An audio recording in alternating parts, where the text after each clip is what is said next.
बिस्मिल्लाहिर्रहमानिर्रहीम।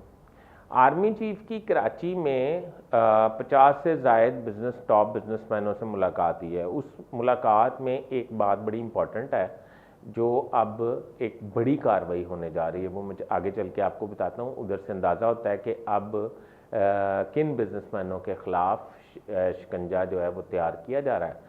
दूसरा, मैं आपको वज़ीर-ए-आज़म की हंगामी वापसी के हवाले से बताने वाला हूँ कि उनकी वापसी क्यों हुई है और मुल्क में क्या बड़ा काम होने जा रहा है। अपने काइंडली मेरे चैनल को सब्सक्राइब करने, बेल आइकन के बटन को दबा लें, मैं आपका बड़ा मशकूर रहूँगा।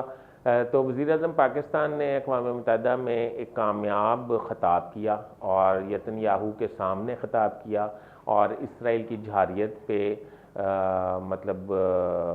और फ़लस्तीन की पर ढाए जाने वाले जुल्म पे आवाज़ बुलंद की।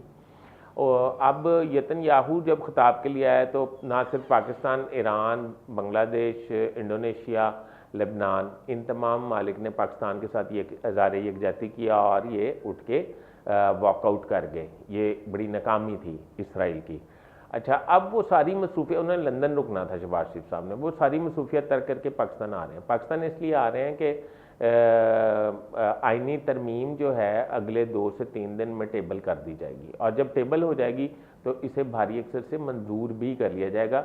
ये मैं आपको एडवांस में बता रहा हूँ। और इसके मंजूर होने के साथ ही आला अदलिया के जजेस जो हैं वो 5 से 6 अफराद जजेस ऐसे हैं जो इस्तीफ़े देने के लिए तैयार बैठे से अदालती बुरान पैदा हो सकता है। बहरहाल, अब दूसरी बात मैं आपको बताने वाला था कि आर्मी चीफ ने कल जो ख़िताब किया है कराची में बिजनेसमैनों से, उसमें उन्होंने IPPs के हवाले से पूछी जाने वाली बात, उन्होंने कहा जी कि IPPs जो हैं उनके मालकान तो बहुत मुहिब वतन है और ये टैक्स भी बहुत ज़्यादा देते हैं दूसरे बिजनेसमैनों से और 1-1 लाख की स्ट्रेंथ है इनके पास मुलाजमीन की, यानी कि 1-1 लाख लोगों का रोज़गार मुंसलिक है IPP से।